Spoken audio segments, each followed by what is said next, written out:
আমন্ত্রণ ব্যবসা বাণিজ্য আর অর্থনীতির সবশেষ খবর নিয়ে নিউজ 24 এর নিয়মিত আয়োজন পূবালী ব্যাংক পিএলসি বিজনেস এক্সপ্রেসে সাথে আছে আমি মাহমুদা মুনি। এতক্ষণ শুনছিলেন সংবাদ শিরোনাম, এবার বিস্তারিত। বাংলাদেশের সমুদ্র সম্পদ থেকে 2030 সাল নাগাদ $5.5 ট্রিলিয়ন আয় করা সম্ভব। তবে সেক্ষেত্রে সঠিক নীতি পরিকল্পনার পাশাপাশি কাজ করতে হবে বঙ্গোপসাগর কেন্দ্রিক এশিয়ার 24টি দেশের সাথে। বুধবার বিকেলে ব্লু ইকোনমি বিষয়ক আন্তর্জাতিক এক সেমিনারে যোগ দিয়ে এসব কথা বলেন অর্থ প্রতিমন্ত্রী ওয়াসিকা আয়েশা খান। এ সময় শিল্পমন্ত্রী জানান, প্লাস্টিক সহ বিভিন্ন দূষণ সমুদ্রের স্বাস্থ্যকে হুমকির মুখে ফেলেছে, যা প্রতিরোধে গবেষণা জরুরি। টেকসই সমুদ্র সম্পদের জন্য দীর্ঘমেয়াদী পরিকল্পনা গ্রহণের পরামর্শ দেন বক্তারা। 2012 থেকে 2014 সময়ে প্রতিবেশী দুই রাষ্ট্র ভারত ও মিয়ানমারের সাথে বাংলাদেশের সমুদ্র সীমা বিরোধের নিষ্পত্তি হয়, যার ফলে 1,18,000 বর্গ কিলোমিটারের বেশি সমুদ্র সীমায় অবস্থিত সব ধরনের প্রাণীজ ও অপ্রাণীজ সম্পদের উপর সার্বভৌম অধিকার অর্জন করে বাংলাদেশ। সমুদ্রের এই বিশাল আয়তন থেকে সম্পদ আহরণে প্রায় 1 যুগ ধরে নানামুখী কাজ করছে সরকার। বুধবার পরিকল্পনা কমিশনের সাধারণ অর্থনীতি বিভাগ আয়োজিত সমুদ্রের সমৃদ্ধি বাংলাদেশে নীল অর্থনীতির অনুঘটক বিষয়ক দিনব্যাপী আয়োজন ছিল রাজধানীর বঙ্গবন্ধু আন্তর্জাতিক সম্মেলন কেন্দ্রে। বিকেলে নীল অর্থনীতি বিষয়ক এক সেমিনারে যোগ দেন অর্থ প্রতিমন্ত্রী ওয়াসিকা আয়েশা খান, যেখানে 2030 সাল নাগাদ সমুদ্র সম্পদ থেকে $5.5 ট্রিলিয়ন আয়ের সম্ভাবনার কথা তুলে ধরেন মন্ত্রী। Blue financing gap for the 24 countries in the Asia Pacific region that rely on the blue economy is estimated at $5.5 trillion. These countries cannot protect their marine ecosystems and realize the full potential of sustainable and inclusive conservation and market opportunities without access to blue financing at scale. একই আয়োজনে দূষণ এবং সমুদ্র স্বাস্থ্য বিষয়ক আরেক সেমিনারে যোগ দেন শিল্পমন্ত্রী নুরুল মজিদ মাহমুদ হুমায়ুন, যেখানে দূষণ কমিয়ে সমুদ্র স্বাস্থ্য ঠিক রাখতে বিশ্ববিদ্যালয় গবেষকদের নিয়ে কাজ করার পরিকল্পনার কথা জানান মন্ত্রী। People also, fellows also were working. Our government is also working. We have made an university of Ocean Research and University. Our Prime Minister Sheikh Hasina has already very much importance to this sector. এদিন নীল অর্থনীতির অবকাঠামো বিষয়ক সেমিনারে যোগ দিয়ে সাগরের সম্পদ কাজে লাগাতে দীর্ঘমেয়াদী পরিকল্পনা নিয়ে কাজ করার তাগিদ দেন বিদ্যুৎ, জ্বালানি ও খনিজ সম্পদ প্রতিমন্ত্রী। We must adopt a holistic approach integrating the conservation of efforts, sustainable resource management and climate resilience into a blue economy. অনুষ্ঠান শেষে বিদ্যুৎ প্রতিমন্ত্রী জানান, 15 জুলাইয়ের মধ্যে সারা দেশে গ্যাস সংকট ধীরে ধীরে কমে আসবে। বিদ্যুৎও কিছুটা ঘাটতি দেখা গেছে। মুরসালিন হক জুনায়েদ, নিউজ 24, ঢাকা। নতুন প্রকল্পে দাতা সংস্থা জাইকার আরও 22,000 কোটি টাকার প্রকল্প সহায়তার আশা করছে বাংলাদেশ, জানিয়েছেন এলজিআরডি মন্ত্রী তাজুল ইসলাম। সচিবালয়ে জাইকার ভাইস প্রেসিডেন্ট হারা সোহে এর সাথে বৈঠক শেষে এলজিআরডি মন্ত্রী তাজুল ইসলাম এ কথা জানান। বলেন, দীর্ঘ কয়েক দশক ধরে জাইকা স্থানীয় সরকার মন্ত্রণালয়ের সাথে কাজ করছে। এখন তাদের সহায়তায় স্থানীয় সরকারে 15,609 কোটি টাকার প্রকল্প চলমান আছে। এ সময় জাইকার ভাইস প্রেসিডেন্ট হারা সোহে বলেন, মেট্রো রেলের 6 প্রকল্পে জাইকার আর্থিক সহায়তার পরিকল্পনা আছে। বৈঠকে জাইকার ভাইস প্রেসিডেন্ট মেট্রো রেলের MRT6 প্রকল্পে তাদের আর্থিক সহায়তার আশ্বাস দেন।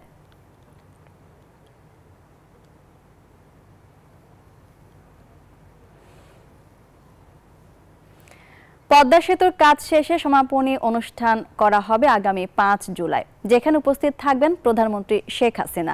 বুধবার সচিবালয়ে ক্রয় সংক্রান্ত মন্ত্রিসভার বৈঠক শেষে সব তথ্য জানিয়েছেন মন্ত্রিপরিষদ বিভাগের সমন্বয় ও সংস্কার সচিব।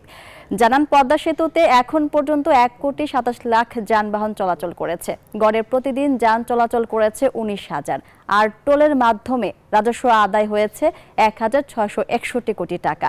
গড়ে প্রতিদিন রাজস্ব আদায় হয়েছে 2,30 লাখ। এদিকে রাষ্ট্রীয় চুক্তির মাধ্যমে 2024-25 অর্থ বছরের জন্য সৌদি আরব ও রাশিয়া থেকে 70,000 মেট্রিক টন সার কেনার অনুমোদন দিয়েছে সরকার, যাতে মোট ব্যয় হবে 344 কোটি 38 লাখ টাকা।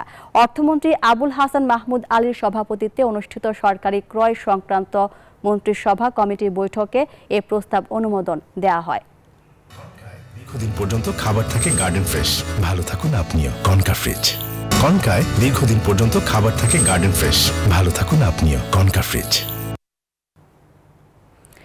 বরিশালে একটি হিমাগারে মিলেছে অবৈধভাবে মজুত করা প্রায় ৩ লাখ পিস ডিম। এ ঘটনায় ৬ ব্যবসায়ী এবং হিমাগার মালিককে জরিমানা করেছে জাতীয় ভোক্তা অধিকার সংরক্ষণ অধিদপ্তর। মজুত করা ডিম দ্রুত বাজারে বিক্রির নির্দেশ দেওয়া হয়েছে। এদিকে চট্টগ্রামের পাহাড়তলীতে ডিমের আড়তে অভিযান চালিয়ে বেশি দাম রাখার প্রমাণ মেলায় বেশ কয়েকজন ব্যবসায়ীকে জরিমানা করেছে স্থানীয় প্রশাসন। দীর্ঘদিন ধরে হিমাগারে ডিম মজুদ রেখে বাজারে কৃত্রিম সংকট তৈরি করে বেশি দামে বিক্রি করা হচ্ছে এমন খবর পেয়ে বরিশাল নগরীর হাটখোলার খান কোল্ড স্টোরেজে অভিযান চালায় ভোক্তা অধিকার সংরক্ষণ অধিদপ্তর। বুধবার সকাল থেকে দুপুর পর্যন্ত অভিযানে প্রায় ৩ লাখ পিস ডিম পাওয়া যায় হিমাগারে। অবৈধভাবে ডিম মজুত করার দায়ে ৬ ব্যবসায়ীকে ৩০,০০০ টাকা ও ট্রেড লাইসেন্স ছাড়া কৃষিপণ্য মজুত রাখার দায়ে হিমাগার মালিককে ১০,০০০ টাকা জরিমানা করা হয়। ২.৫ থেকে ৩ লক্ষ ডিম সংরক্ষিত অবস্থায় আছে এবং কোল্ড স্টোরেজে ডিম সংরক্ষণ করা যায় না। তো এক্ষেত্রে ভোক্তা অধিকার সংরক্ষণ আইন ২০০৯ লঙ্ঘনের অপরাধে যারা এখানে ব্যবসায়ীরা ডিম রেখেছেন ৬টি ব্যবসা প্রতিষ্ঠানকে এখন পর্যন্ত ৩০,০০০ টাকা জরিমানা করা হয়েছে। তবে ডিম মজুত করার অভিযোগ অস্বীকার করেছেন ব্যবসায়ীরা। এই পাবনা দিয়ে কিনছি ৪ দিন আগে বেচতে পারি না, এই জন্য রাখছি যে ঠান্ডা থাকার জন্য, আর কিছু না। খাসির ডিমগুলো তার ৭ দিনের মধ্যে নিতে বলছে, কিন্তু ৭ দিনের মধ্যে চলার মতো তো এটা ক্ষমতা নাই। এখন যে নষ্ট হয়ে যেতে হবে সেটা এখন ক্ষতিপূরণ কিভাবে আমরা পূরণ করব। একই দিন চট্টগ্রামের পাহাড়তলীতে ডিমের আড়তে অভিযান চালিয়েছে ভোক্তা অধিকার সংরক্ষণ অধিদপ্তর। এ সময় বেশি দামে ডিম বিক্রির সত্যতা পায় তারা। বলেন, মূল্য তালিকা টাঙানো থাকলেও তা মানছে না ব্যবসায়ীরা। এ সময় কয়েকজন আড়তদারকে জরিমানা করা হয়। কারচুপির তারা সুযোগ রেখে দিয়েছেন, সেই বিষয়টা আমরা নির্দেশনা দিচ্ছি এবং আইনানুগ একটা আমরা অর্থদণ্ডের দিকেও যাব। মজুত করা ডিম ১ সপ্তাহের মধ্যে বিক্রির নির্দেশ দিয়েছে ভোক্তা অধিকার সংরক্ষণ অধিদপ্তর। Desk report, news 24। Pubali bank PLC business এক্সপ্রেসের সময় হলো একটা বিরতি নেবার। ফিরছে আরো খবর নিয়ে, সঙ্গেই থাকবে। আবারও স্বাগত জানাচ্ছি পূবালী ব্যাংক পিএলসি বিজনেস এক্সপ্রেসে। যুক্তরাষ্ট্র দূতাবাস বাংলাদেশের ৫ জেলার ৩৫ জন নারী উদ্যোক্তার জন্য একটি মেলার আয়োজন করেছে। ব্র্যাক বিশ্ববিদ্যালয়ে আজ ও কাল চলবে এই আয়োজন। মেলায় অংশগ্রহণকারী উদ্যোক্তাদের সবাই academy for women entrepreneurs AWE এর প্রাক্তন শিক্ষার্থী। AWE হল যুক্তরাষ্ট্র ডিপার্টমেন্ট অফ স্টেটের নেতৃত্বে বিশ্বব্যাপী নারী উদ্যোক্তাদের প্রশিক্ষণ দানকারী একাডেমি। উদ্যমী নারী উদ্যোক্তাদের জ্ঞান, দক্ষতা ও নেটওয়ার্কিং বাড়াতে কাজ করছে এই প্ল্যাটফর্ম। বাংলাদেশে তারা ব্র্যাক বিশ্ববিদ্যালয়ের সেন্টার ফর এন্টারপ্রেনারশিপ ডেভেলপমেন্ট কর্মসূচির সহযোগিতায় ২০২২ সাল থেকে কাজ শুরু করে ১৪০ জন নারীকে প্রশিক্ষণ দিয়েছে।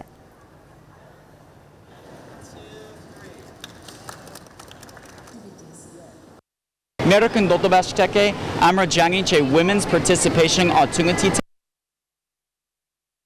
বাংলাদেশ যখন আমাদের অর্থনীতি উন্নয়নের সাথে আমরা জানি যে উইমেন খুব বড়, খুব গুরুত্বপূর্ণ রোল অর্থনীতি উন্নয়ন। ইতিবাচক ধারায় শেষ হয়েছে পুঁজিবাজারের লেনদেন। বুধবার সবগুলো সূচকের উত্থানের মধ্য দিয়ে শেষ হয়েছে পুঁজিবাজার কার্যক্রম। বেড়েছে ২ শতাধিক শেয়ারের দর। বুধবার ডিএসই এর প্রধান সূচক ডিএসই এক্স ৩৩.৬৫ পয়েন্ট বেড়ে ৫,৩৭৩ পয়েন্টে অবস্থান করে। দিনের লেনদেন শেষে মোট লেনদেন দাঁড়িয়েছে ৫৩৯ কোটি টাকার, যা আগের দিনের চেয়ে প্রায় ১০০ কোটি টাকা বেশি। লেনদেনে অংশ নেওয়া কোম্পানি ও মিউচুয়াল ফান্ডের মধ্যে দাম বেড়েছে ২৪১টির, কমেছে ৯৭টির এবং অপরিবর্তিত ছিল ৫৭টির দর। এদিন চট্টগ্রাম স্টক এক্সচেঞ্জে লেনদেন হয়েছে ৫,৫৫,০০,০০০ টাকার শেয়ার। অন্যদিকে চট্টগ্রাম স্টক এক্সচেঞ্জের সার্বিক সূচক CASPI বেড়েছে ৮৪ পয়েন্ট। মোট লেনদেন ৫,৫৫,০০,০০০ টাকার শেয়ার।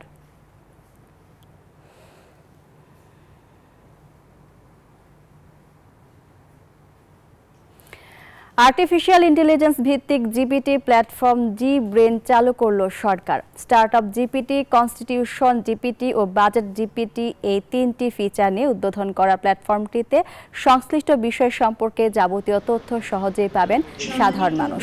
বুধবার রাজধানীর আগারগাঁওয়ে বাংলাদেশ কম্পিউটার কাউন্সিল অডিটোরিয়ামে তথ্য ও যোগাযোগ প্রযুক্তি বিভাগের উদ্যোগে এআই ভিত্তিক জি ব্রেন বা গভর্নমেন্ট ব্রেন প্ল্যাটফর্মের উদ্বোধন করেন তথ্য প্রযুক্তি প্রতিমন্ত্রী জুনায়েদ আহমেদ পলক। চ্যাট জিপিটির আদলে তৈরি এই প্ল্যাটফর্মটিতে সংবিধান, বাজেট ও স্টার্টআপ সংক্রান্ত যে কোনো প্রশ্ন করলে পাওয়া যাবে তার তাৎক্ষণিক উত্তর। তবে কৃত্রিম বুদ্ধিমত্তাকে পারমাণবিক বোমার চেয়েও ভয়ঙ্কর বলে মন্তব্য করেছেন প্রতিমন্ত্রী। অদূর ভবিষ্যতে সার্চ ইঞ্জিনের জায়গাটা আসলে জিপিটি এআই দখল করে নেবে। তো যেটা ভবিষ্যতে হবেই 5 বছর বা 10 বছর পরে, সেটা অবশ্যই বাংলাদেশে আমরা আজকেই করতে চাই। আমি আনুষ্ঠানিকভাবে আমাদের জি ব্রেইন, যেটা gbrainbd.ai শুভ উদ্বোধন ঘোষণা করছি। কল ড্রপ ইস্যুতে কঠোর অবস্থানে রয়েছে বিটিআরসি। এরই মধ্যে দেশের বৃহত্তম টেলিকম সেবা অপারেটর গ্রামীণফোনকে শোকজ করেছে সংস্থাটি। সাংবাদিকদের এক প্রশ্নের জবাবে এসব কথা জানান টেলিযোগাযোগ ও তথ্য প্রযুক্তি প্রতিমন্ত্রী জুনায়েদ আহমেদ পলক। বারবার বলে যে টাওয়ার কম এসে, কিন্তু যেই টাওয়ার যেটুকুই আছে সেখানে যে ওরা যে স্পেকট্রামটা পেয়েছে, মানে বিটিআরসি যেটা বরাদ্দ দিয়েছে, সেটা কেন ব্যবহার করছে না? ওরা তো কিনেছে টাকা দিয়ে। আমরা শোকজ করেছি প্রথমে গ্রামীণফোনকে, তারপরে অন্যগুলো অ্যানালিসিস চলছে। তারা যদি কারণ সঠিকভাবে ব্যাখ্যা দিতে পারে তাহলে তারা মাপ পাবে এইবারের মতো। আর যদি কারণ ব্যাখ্যা সঠিকভাবে না দিতে পারে তাহলে তো 1 কোটি থেকে 300 কোটি পর্যন্ত বিটিআরসি ফাইন করতে পারে। দর্শক, পুঁজি বাজারের পর এবার জানাতে চাই মুদ্রা, স্বর্ণ ও রূপার বাজারের আপডেট ও দরদাম। শুরুতে মুদ্রা বাজার পরিস্থিতি জানাবো।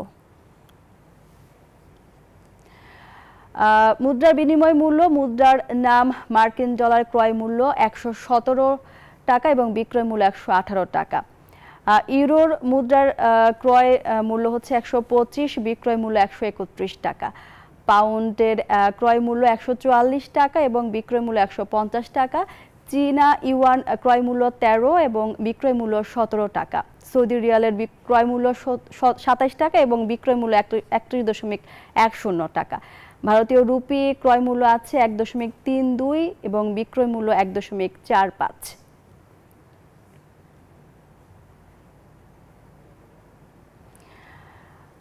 পরবর্তীতে জানবো স্বর্ণের দরদাম।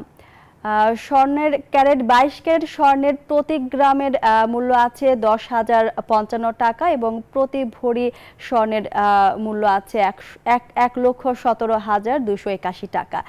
21 ক্যারেট স্বর্ণের প্রতি গ্রামের মূল্য আছে, ক্রয় মূল্য আছে 9,598 টাকা এবং প্রতি ভরিতে আছে 1,11,951 টাকা। 18 ক্যারেট স্বর্ণের দরদাম আছে 8,227 টাকা এবং প্রতি ভরিতে আছে 95,959 টাকা। সনাতন স্বর্ণের দাম, প্রতি গ্রাম স্বর্ণের দাম হচ্ছে 6,802 টাকা এবং প্রতি ভরিতে 79,338 টাকা। এবার জানবো রূপার দরদাম। 22 ক্যারেট রূপার প্রতি গ্রাম মূল্য আছে 180 টাকা এবং প্রতি ভরিতে আছে 2,098 টাকা। 21 ক্যারেট প্রতি গ্রাম রূপার আছে দাম 172 টাকা এবং প্রতি ভরিতে আছে 2,005 টাকা। 18 ক্যারেট রূপার দাম আছে 147 টাকা এবং প্রতি ভরিতে আছে 1,714 টাকা। সনাতন রূপার দাম আছে 110 টাকা প্রতি গ্রামে এবং প্রতি ভরিতে আছে 1,282 টাকা।